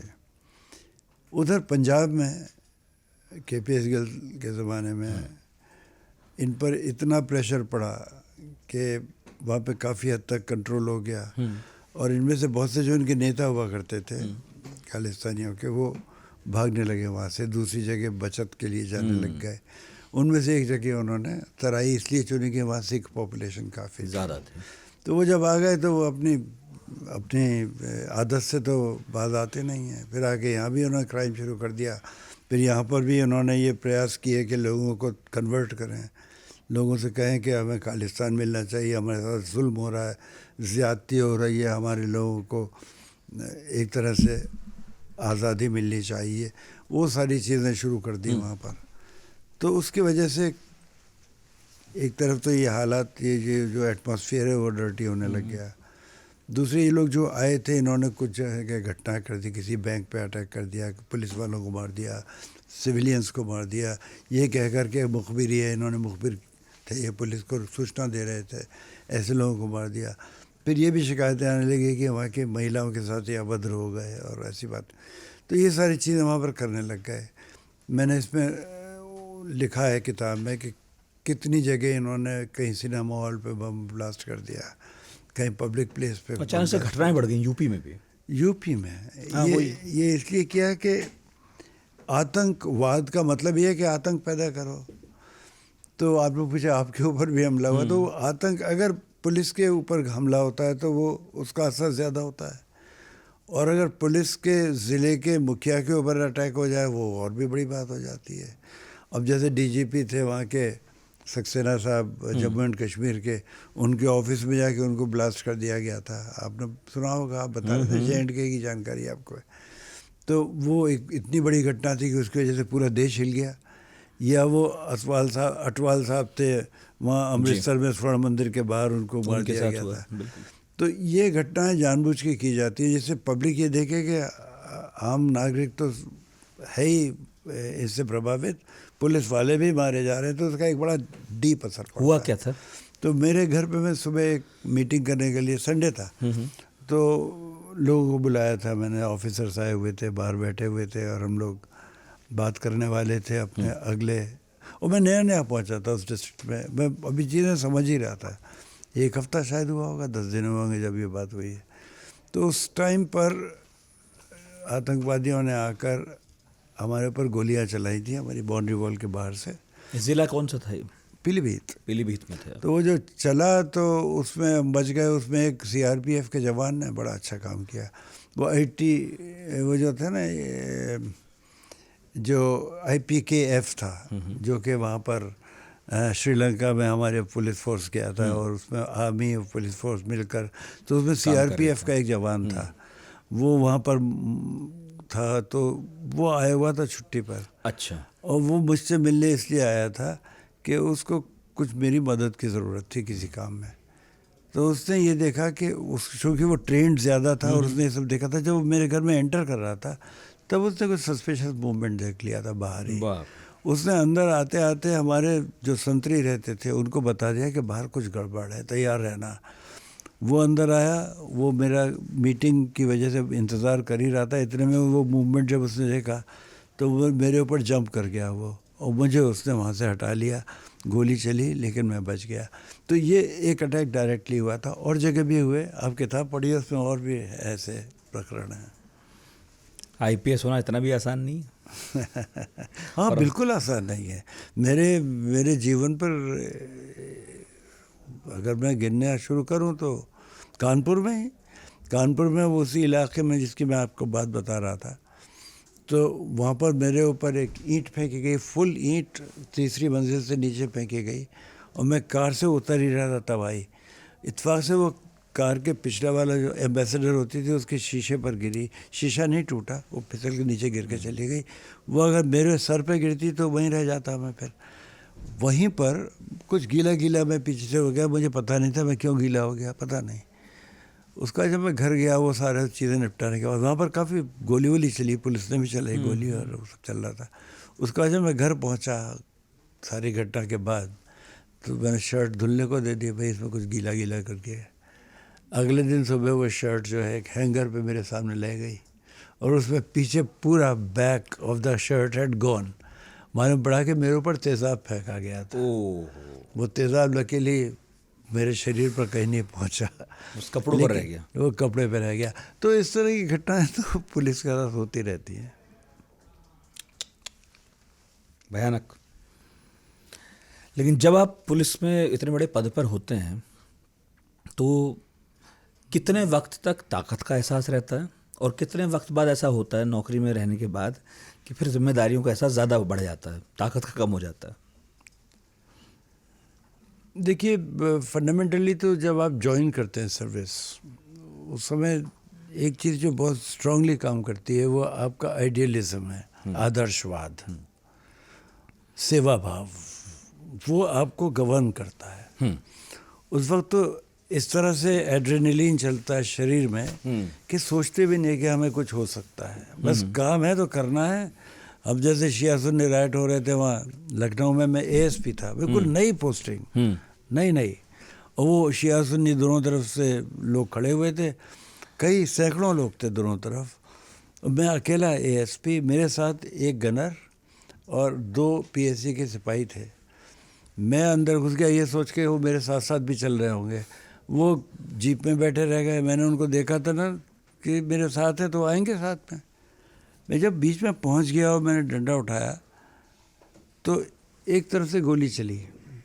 वो लकीली वो गोली किसी देशी हथियार की बनी हुई थी, चलाई हुई थी। तो देशी जो हथियार होते हैं उनकी पहुंच इतनी नहीं होती है, तो उस गोली से तो मैं बच गया। लेकिन फिर मुझे पीछे मुड़ के देखना पड़ा कि और मेरे साथ जो है उनके पास राइफल है, ज़रूरत पड़ सकती है। उनमें से कोई नहीं था। उनमें से मेरे ड्राइवर ने वायरलेस पर उसको बता दिया कंट्रोल रूम को, ऐसी यहाँ घटना हो गई, और ASP साहब बीच में चले गए। तो फिर वो CO वगैरह वहाँ के जो उस एरिया के थे वो लोग भी आ गए, फिर वो संभाला गई सिचुएशन। बाद में मेरी बड़ी तारीफ़ भी हुई। मीटिंग जो शाम को हमारे रोज़ होती थी कि पूरा देखा जाता क्या क्या हुआ सारे में। लेकिन मुझे थोड़ी डांट भी पड़ी हमारे एसएसपी से कि ये क्या बेवकूफ़ी थी, बीच में क्यों घुस गए। तो मैं वो बताना चाह रहा हूँ कि उस टाइम पर ऐसा लगता है कि हमें ये काम करना ही है। अब धीरे धीरे जब बड़े होते जाते हैं, समझ बढ़ती जाती है, आदर्श कंट्रोल होता जाता है। आदर्शवाद आपका उन चीज़ों में रह जाता है जो आपके हाथ में है। जैसे आप रिश्वत नहीं लेंगे तो नहीं लेंगे। तो उस तरह की चीज़ें चलती रहती हैं। आप सही काम करेंगे, जो कॉन्स्टिट्यूशन अलाउ करता है वो करेंगे, वो सारी चीज़ें रह जाती हैं। लेकिन जिस तरह की ये निडर होकर घुसने की बात होती है, उस पर थोड़ा आदमी शायद कंट्रोल कर लेता है। एक दो मुश्किल सवाल कर लूँ? अरे बिल्कुल बिल्कुल। क्या अब तक आप आसान सवाल कर रहे थे? हाँ, ये तो आपने जिया है। पनिशमेंट पोस्टिंग भी हुई आपकी, जिसको कह देते हैं पनिशमेंट हाँ, पनिशमेंट पोस्टिंग के लिए मुझे चुना गया। एक बार से ज़्यादा बार चुना गया। जैसे कभी मुझे DIG CID पोस्ट कर दिया गया। मुझे कभी DIG CID मुझे बहुत अच्छा लगा जब मैं गया वहाँ पर। मैंने वहाँ पर यूपी की जो पहली नारकोटिक्स सेल थी वो मैंने इस्टेब्लिश की, और उसके लिए भारत सरकार और यूनाइटेड नेशंस की तरफ से हमें बहुत कुछ मदद मिली। हमारे पहले जो कंप्यूटर्स जो पूरे यूपी पुलिस में आए थे उनमें से बहुत सारे हम लोगों ने लगवाए। तो शुरुआत तो ये हो गई। मुझे तो बहुत अच्छा लगा वो पनिशमेंट। इनाम क्यों मिला था आपको, मतलब ये पनिशमेंट पोस्टिंग का इनाम? ये पोस्टिंग मेरी हुई थी, इसके ठीक पहले मैं DIG कानपुर था। अच्छा। वरिष्ठ अधिकारियों की बात थी, उनमें से एक वरिष्ठ अधिकारी मेरे काम से संतुष्ट नहीं थे और उनकी काफ़ी चलती थी। उन्होंने बहुत प्रयास किया और न सिर्फ मुझे वहाँ से हटवाया बल्कि पोस्टिंग भी ऐसी कराई जो कि पनिशमेंट कहलाती थी। लेकिन मुझे अच्छा लगा। वहाँ पर रहते हुए मैंने फॉरेंसिक साइंस लेबोरेटरी को भी देखा क्योंकि वो मेरे अधीन थी। तो जो लखनऊ की फॉरेंसिक साइंस लेबोरेटरी है वो कंट्री में पुरानी फॉरेंसिक लैब FSLs में से एक पुरानी है। तो पुरानी होने की वजह से वहाँ बड़े अनुभवी लोग थे तो उनसे सीखने को भी मिला। मैंने फॉरेंसिक साइंस के बारे में जो बातें सीखी, उसके बाद उत्तराखंड में आने के बाद मैंने पहली फॉरेंसिक साइंस लेबोरेटरी एस्टेब्लिश की। हाँ, उस वक्त नए राज्य में करने के लिए था मौका। मैं ADG CID था। तो यहाँ पर आने के बाद मेरे पास ये काम आ गया कि मैं यहाँ पर फॉरेंसिक साइंस लेबोरेटरी एकोमोडेट लगा दूँ। और अब तो वो इतनी आगे बढ़ चुकी है। जो हमने शुरुआत की थी कि जो लेटेस्ट चीज़ें हैं DNA परीक्षण जैसे, अभी बहुत सारी स्टेट्स में शुरू नहीं हुआ है। हमने तभी प्रपोज कर दिया था और कुछ साल बाद वो पैसा मिल भी गया और DNA शुरू हो गया हमारा। तो अब बहुत सारी स्टेट्स में अब भी नहीं है वो। तो ये पनिशमेंट पोस्टिंग को आप किस तरह लेते हैं इस पर डिपेंड करता है। आपने पॉडकास्ट की शुरू में बोला था, इनफैक्ट शुरू नहीं किया था तब हमने, कि आपने जब किसी वरिष्ठ अधिकारी को किसी को पीटते हुए देखा था, है ना, तो आपको अंदर से घबराहट हुई कि ये तो नहीं। आपने कभी खुद ऐसा कुछ करने का मौका मिला, कभी कुछ ऐसा हुआ हो? मैंने अपने पूरे करियर में कभी किसी भी मुल्जिम को पीटा नहीं। सही। इंटरोगेशन के दौरान? इंटरोगेशन में टेक्निक्स ऐसी अपनाई गई जो आप इस किताब में पढ़ेंगे, ख़ास तौर से स्टैलियन वाली किताब में, कि उसको इतना दबा दिया जाए, चाहे उसको एक ऐसा आभास दे दिया जाए कि उसके साथ क्या हो सकता है, उसके बेसिस पे बहुत सारी बातें निकाली मानसिक रूप से। लेकिन मैंने कभी भी डंडा नहीं उठाया और कभी भी फॉल्स एनकाउंटर में पार्टिसिपेट नहीं किया। मैं कभी भी फेक एनकाउंटर को सपोर्ट नहीं कर सकता था और नहीं किया मैंने। कभी निर्देशित किया कि मैं तो नहीं हाथ लगाऊंगा, पर आप निर्देशित हमेशा किया नहीं? किसी इंटरोगेशन के दौरान किसी के साथ मारपीट के लिए अपने जो नीचे के अधिकारी हैं उनको निर्देशित किया हो? ये ज़रूर कहा मैंने। हाँ। कि मैं थोड़ी देर में आऊँगा, ज़रा तुम देख लो इसको। मैं ज़रा थक गया हूँ, मैं थोड़ा देर 1 घंटे बाद आता हूँ। तो ये एक तरह से ज़रूर सिग्नल था कि यार तुम ज़रा इसको उस तरह से देख लो। मैं नहीं करता। मैं चाहता नहीं करना। ट्रेनिंग के दौरान आप बता रहे थे, जब सिखाते हैं क्या उसमें ये बताते हैं कि बिल्कुल भी फिजिकली आप हाथ नहीं लगा सकते? फिजिकली नहीं, कानूनन तो ये है कि आप किसी तरह का प्रलोभन नहीं दे सकते, किसी तरह का मानसिक दबाव नहीं डाल सकते, आप उसके ऊपर हाथ नहीं उठा सकते, 3rd डिग्री वगैरह सवाल ही नहीं उठता। तो ये सारी चीज़ें थोड़ी प्रैक्टिकल नहीं हैं। ये बात में मुझे तब पता लगा जब मैंने वास्तव में अपराध नज़दीक से देखा, और इन्वेस्टिगेशन के दौरान मैंने महसूस किया था कि ऐसा इन्वेस्टिगेशन में जब तक कि आपके पास वो टूल्स ना हो जिन टूल्स के बेसिस पे आप साइंटिफिक एविडेंस को एनालाइज कर सकें, एक्सपर्ट्स चाहिए आपको जो उसको आपको एनालाइज करके और आपको वो राय दे सके जो सही हो। ज़्यादातर जगह आज भी वैसा नहीं है, काफ़ी हद तक इम्प्रूवमेंट हुए हैं, FSL अच्छी हो गई हैं, हमारे ब्रेन मैपिंग होने लग गई है, और हमारे पास अब जिसको लाई डिटेक्शन मशीन होता है उसका इस्तेमाल भी होने लगा है, चाहे उसके एविडेंशियली वैल्यू नहीं लेकिन है। मारपीट तो पुलिस का अभी भी अब भी लेकिन एक बात मैं आपको बता दूं, मेरा ये मानना है कि अब इस तरफ पुलिस भी हाथ उठाने से पहले सोचती है, क्योंकि वो ह्यूमन राइट्स वाला एस्पेक्ट जो है वो अब काफ़ी लोगों के दिमाग में है, होना भी चाहिए। और देखिए कितने लोग ऐसे हैं जो अंत में सज़ा पाते हैं। वो तो अगर आप ये मान के चलें कि आप मारपीट के ही वहीं पर न्याय कर लेंगे, जैसे कि बहुत लोग वो शॉर्टकट वाला न्याय करते हैं कि एनकाउंटर में गोली मार दो, बात ख़त्म, पब्लिक भी ताली बजाती है, लेकिन वो एक तो इलीगल है, दूसरे अनकॉन्स्टिट्यूशनल है, फिर ह्यूमन राइट्स का उल्लंघन है। इसलिए अगर कोई ऐसा एक्शन आप लेते हैं, आप सोचिए कि अगर किसी को फांसी दी जाती है तो उसका कितना लंबा प्रोसेस है, और वो फांसी दिए जाने के बाद वो अपील भी कर सकता है, बिल्कुल प्रेसिडेंट से उसको क्लेमेंसी भी मिल सकती है। तो यानी लॉ तो इस तरह से बना हुआ है कि आदमी की ज़िंदगी लेने से पहले आप क्या क्या करें, अगर ज़रूरी है तभी लें, it should be an exception. लेकिन अगर ट्रिगर हैप्पी हैं और आप गोलियां चला रहे हैं तो वो मुझे नहीं लगता कि बहुत जायज़ चीज़ है। ये जो मैंने अभी बोला आपसे मारपीट का और इसका, लोगों का आमतौर पर डर होता ही है पुलिस का कि अगर ये ले जाएंगे तो मारेंगे पीटेंगे, पर हम तो फिल्मों में देखते हैं, अमेरिका में तो कोई भी कह देता कि लॉयर के सामने बात करूंगा या मैं जवाब नहीं दूंगा। क्या हिंदुस्तान में ऐसा कोई अधिकार है लोगों के पास कि पुलिस को ऐसा कह के आप निकल सकें कि मैं वकील के साथ ही बैठूंगा तब बताऊंगा? एक बार ज़रा और साफ करके सवाल पूछिए। अमेरिका में जब हम फिल्में देखते हैं, सिनेमा में ये देखने को मिलता है कि पुलिस ने अगर पकड़ लिया तो आप ये बात कह देते हैं, फिल्मों में देखते हैं कि मैं अपने लॉयर के साथ बात करूंगा, अटॉर्नी को बुलाऊंगा अपने, है ना। हिंदुस्तान में क्या नागरिकों के पास वाकई अधिकार है कि वो भी ऐसा कुछ कह के निकल सकते हैं? जी, इसमें कोई शक नहीं है कि अमेरिकन सीरियल्स में जो देखने को मिलता है वैसे एग्जैक्टली हमारे यहाँ पॉसिबल नहीं हो पाता है। एक तो यह है कि मुलजिम जब पकड़ा जाता है उनमें से कितने इतने पहुँचे हुए मुलजिम होते हैं कि ऑलरेडी उनका किसी वकील से होता है। दूसरा, वहाँ का लॉ ये कहता है कि आपको उसको पहले उस बिल्कुल संतुष्ट कर देना है कि आप उसको लीगली हैंडल कर रहे हैं और जो कुछ आप कर रहे हैं वो लीगली करेक्ट है, और अगर वो चाहे तो वकील को बुला सकता है, उसको ये आगाह किया जा सकता है, किया जाता है, पकड़ते ही कहा जाता है कि अब आप जो कुछ भी कहेंगे it can be used against you. Yes, हमारे यहाँ ऐसा तो कुछ नहीं किया जाता ना। और सबसे अफसोस की बात यह है कि चाहे उसकी ट्रेनिंग की कमी कह लीजिए, चाहे हमारी सर्कमस्टेंसेस अलग हैं इसको कह लीजिए, पुलिस से अपेक्षा भी करती है पब्लिक कि पुलिस का एक इकबाल होगा। हाँ, इकबाल का मतलब ही ये है कि वो ऐसा डंडा चलाता है दरोगा के लोग डरते हैं उससे। हाँ। तो मुझे वो स्थिति बहुत अच्छी नहीं लगती है कि अगर पुलिस से कोई डरता है इसका मतलब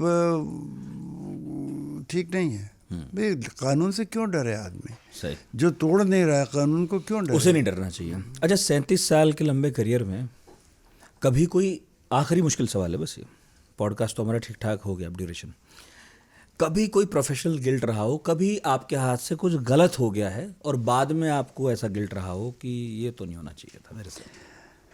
2 मामले हैं। एक तो जब मैं ASP था लखनऊ में, तो मेरा जो सर्कल था वो एक सर्कल था, एक दूसरा सर्कल किसी और ऑफिसर का था, वो छुट्टी पे गए हुए थे, तो मैं उनका लिंक ऑफिसर था। तो उनकी एब्सेंस में उसके सर्कल के थाने जो थे 3-4 थाने, वो मैं देखता था। तो हफ्ते 10 दिन के लिए गए थे, शायद हफ्ते भर के लिए गए थे। तो एक आदमी मुझसे मिलने आया कि साहब मुझे फलां एक विधायक थे उनसे ख़तरा है, मेरी जान का ख़तरा है, तो मुझे उनसे बचा लीजिए आप। तो मैंने कहा ठीक है, मैं देखूँगा। फिर दोबारा भी आया वो कि साहब ख़तरा है। उस एक हफ़्ते के बीच में कुछ ऐसा हुआ कि मैं जा नहीं पाया उसको देखने के लिए। और ऐसी शिकायतें अक्सर आती रहती हैं कि साहब ऐसा ख़तरा है। हाँ। तो उसको जिस गंभीरता से मुझे लेना चाहिए था उसको नहीं ले पाया मैंने सिर्फ थाने को एक मैसेज कर दिया कि ये आए हुए इसको देख लीजिए। उसने मुझसे ये कहा भी था कि थाने पे मुझे न्याय नहीं मिल रहा है क्योंकि विधायक जी का दबाव है। मैं वो बात ख़त्म हो गई। उसके बाद करीब महीने 1.5 महीने बाद उसका वास्तव में कत्ल हो गया। तो मुझे ये अब तक लगता है कहीं ऐसा तो नहीं कि उसने जो मुझसे बात कही थी मैं उसको बचा सकता था उसका जीवन। दूसरा जो किस्सा है वो इसमें डिस्क्राइब्ड है, जो स्टैलियन वाली किताब है, कोड नेम स्टैलियन। उसमें एक बच्चा मेरे पास आता था। बच्चा क्या कहते 13-14 साल का एक लड़का था। तो वो 1-2 बार मुझसे मिलने आया। तो उस वक्त मैं निकल रहा हो रहा था या कोई मीटिंग में जा रहा होता था या कोई ऐसी थी, तो मैंने उससे कह दिया था मैं लौट के आके मिलूँगा। ऐसी ये घटना कि कुछ दिन बाद मेरा वहाँ से ट्रांसफ़र हो गया कि मैं उससे नहीं मिल पाया, मेरा ट्रांसफ़र हो गया। लेटर ऑन जो घटना हुई उसके बारे में इस किताब में लिखा गया है, जिसमें एनकाउंटर में कुछ लोग मारे गए। मुझे बाद में मालूम पड़ा कि उसमें वो लड़का भी मारा गया था। तो मुझे अब तक अफसोस होता है कि शायद मैं उसकी बात सुनता तो वो घटना ना होती, शायद वो बच जाता। तो ये 2 केसेस मुझे बार बार वापस आते दिमाग में।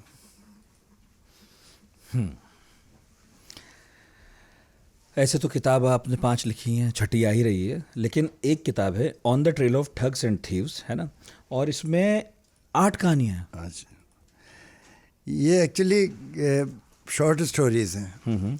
और जो शॉर्ट स्टोरीज़ होती हैं ये अक्सर लोग इसलिए पढ़ते हैं कि जल्दी से निपट जाता है। हाँ, इनमें कोई एक जो आपकी सबसे पसंद की हो, सबसे बढ़िया लगती है? ये सवाल बड़ा मुश्किल होता है जवाब देना कि आपको सबसे अच्छी किताब कौन सी लगती है। मैंने कहा था आपसे कि मैं मुश्किल सवाल पूछूंगा, अब आपने मान लिया ना। नहीं, मुझे इसमें जो कहानियाँ हैं जो मैं आपको बता दूँ, ये इस तरह से इनका क्रम है कि मैं जब सबसे पहले ASP गया था एक डिस्ट्रिक्ट में, तो उसकी पहली कहानी है Zeenat Aman to the rescue. ये बड़ी इंटरेस्टिंग कहानी है। इसमें जीनत अमान का नाम क्यों आया है ये अपने आप में पाठक जानना चाहेगा, जीनत अमान कहाँ से आ गई इस कहानी में। या इसी तरह से हु वॉज शी, दूसरा वाला ये है ना। पहली वाली स्टोरी तो उसमें थोड़ा इंडिया और नेपाल के बीच के बॉर्डर पे जो क्राइम हो रहा था उसके बारे में है।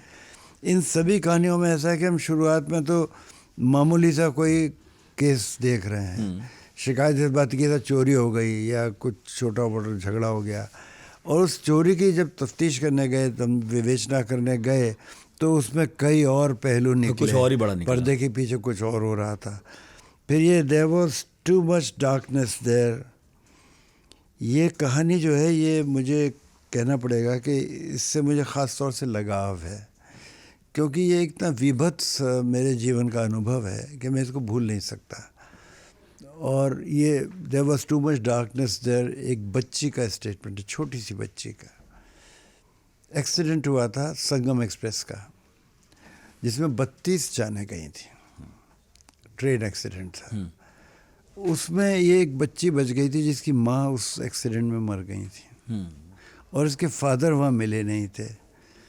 बाद में लकीली हम लोगों के प्रयासों से वो फादर एक कानपुर के अस्पताल में मिल गए। एक्सीडेंट ये जीजक के पास हुआ था, जो कानपुर का ही हिस्सा था। तो हम लोग इस लड़की को किसी तरह से उसके पिता से मिला पाए। इसमें जो कुछ भी घटना में मैंने एक्सप्लेन किया, उससे एक हम लोगों की जो मानसिकता है भारत में, उसका भी एक इसमें दर्पण है, देखने को मिलता है। और पता लगता है कि एक्सीडेंट में इतने लोग मरे पड़े हैं, उसके बावजूद मदद करने के अलावा कुछ लोग ऐसे भी थे जो उसमें उनके जेवर वगैरह नोच रहे थे, चोरा रहे थे, सब कर रहे थे। ये कहानी एक तरह से बहुत बड़ी कमेंट्री है पूरी घटना पर, पूरे हमारे देश के समाज पर। अच्छी बातें बहुत सारी हैं, बहुत सारी अच्छी बातें, लेकिन एक ये भी एस्पेक्ट है जिसको कहना पड़ेगा। तो आपको सबसे अच्छी कहानी कौन सी लगती है ये तो पाठक ही बता सकता है, लेकिन on the trail of laurel and Hardy ये लॉरेल एंड हार्डी अपने आप में, ये जो इसके कवर पे बने हुए हैं, ये बाय द वे ये मानस का बनाया हुआ हाँ, कवर है, मानस का ये बनाया उसका कवर। तो ये लॉरेल हार्डी ऊपर बनाए गए हैं। इनका नाम लॉरेल हार्डी क्यों पड़ा और हम लोग किस तरह से इनसे मदद ले पाते हैं इस केस में, किस तरह से ये लोग पकड़े जाते हैं, ये कहानी बड़ी रोचक है। और इसमें एक जज साहब के ऊपर इन लोगों ने हाथ डाला था। जज साहब की अटैची चली गई थी। भाई ये तो तय है कि पुलिस वालों के पास जितनी अच्छी कहानी होती हैं उतनी अच्छी कहानी किसी के पास नहीं हो सकती। वो वास्तविक कहानियाँ हैं, लोग बाग मनगढ़ंत कहानियाँ लिखते हैं जिसको कि सही में, जिसको कि कहा जाता है कि वो ज़्यादा रोचक होती है, लेकिन मुझे लगता है ये वास्तविक कहानियाँ ट्रू क्राइम से रोचक कुछ नहीं बहुत है। रोचक। और आपने इतनी रोचकता के साथ ही लिखा है कि पढ़ने में बहुत मज़ा आता है। हाँ, मैं एक और बात बता दूं कि आलोक लाल साहब ने एक बहुत कमाल का काम किया है। शुरू में मैंने शायद बताया भी कि देहरादून में आप इसी जॉनरा से जुड़ा एक मेला भी लगाते हैं। थोड़ा उसके बारे में और बताइए आखिर में। वो हमारा crime literature festival of India. हाँ, तो हम लोगों की एक सोसाइटी है देहरादून की, Dehradun cultural and literary society, DCLS। तो उसका एक पार्ट ये भी है कि हम लोगों ने शुरू किया 2023 में, तो अब तक 2 अंक आ चुके हैं उसके, 23 और 24 में। हम लोग उसमें लेखकों को बुलाते हैं जो क्राइम की किताबें लिखते हैं। ठीक है। पुलिस अधिकारियों को बुलाते हैं जिन्होंने हो सकता है वही उन्हीं क्राइम्स को सॉल्व किया, मतलब उसकी कहानी के पात्र हैं, या जो खुद लेखक हैं। हाँ, आप जैसे हो गए जी। और ऐसे लोगों को बुलाते हैं जो इन किताबों के बेसिस पे, जैसा आपने को मैंने बताया हमारी 2 किताबों की पिक्चर बन रही है, एक इस किताब पर भी बात चल रही है पिक्चर बनने की। जी। तो जो लोग पिक्चरें बनाते हैं उनको भी हम बुलाते हैं। अच्छा। उससे 2 उद्देश्य होते हैं। एक तो हम जानना चाहते हैं कि वो लोग किस तरह की कहानियाँ चाहते हैं, जैसे हमारे ऑथर्स उस तरह की कहानियाँ लिख सकें जैसी उनको चाहिए अपने काम के लिए। और सच्ची बात यह है कि अपने आप में किताब से जो हमें रिटर्न्स पैसे के मामले में मिलते हैं, या हमारी पहचान जो पब्लिक के बीच में बनती है, वो बहुत ज़्यादा व्यापक नहीं होती है। कुछ ही लोग ऐसे होते हैं जो बेस्ट सेलर लिस्ट में पहुंच पाते हैं, आप जैसे। शुक्रिया। तो ये किताब एक बार जब फिल्म बन जाती है, बिल्कुल, तो एक तो वो संदेश बहुत सारे लोगों तक पहुंचता है, और फिर ढूंढ के देखा जाता है कि भाई राइटर कौन है, और दूसरी तरफ ये है कि पैसा भी अच्छा मिल जाता है। तो हम चाहते हैं कि ज़्यादा से ज़्यादा हमारे लेखक फिल्म निर्देशकों से और फिल्म के बनाने वालों से, प्रोड्यूसर से मिल सकें, और वो अगर उनको कहानी पसंद आए तो वो कहानी ले सकें। तो एक तरह से हम ब्रिज का काम करते हैं उस DCLS। और आलोक जी की तरफ से मैं आपसे आग्रह ये भी कर रहा हूँ कि अगर आप भी इस तरह के जॉनरा में रुचि रखते हैं, लिखते हैं, या किसी को जानते हैं, तो इन तक पहुँचाइएगा। और आपकी कोई वेबसाइट भी होगी? वेबसाइट हमारी DCLS की वेबसाइट है, तो संपर्क कर सकते हैं आप? जी हाँ, बिल्कुल। बहुत बढ़िया। तो पहुँचिएगा, और देहरादून में कभी अगर आलोक जी मिल जाएं तो खूब बात कीजिएगा। मुझे तो बहुत मज़ा आया। शहर भी बड़ा खूबसूरत है। वाह। और अरविंद ओझा दिखे थे मुझे यहाँ पर कहीं। अरविंद जी का शो है क्राइम ब्रांच, जिसकी मैं बात कर रहा था। बहुत अच्छा शो है।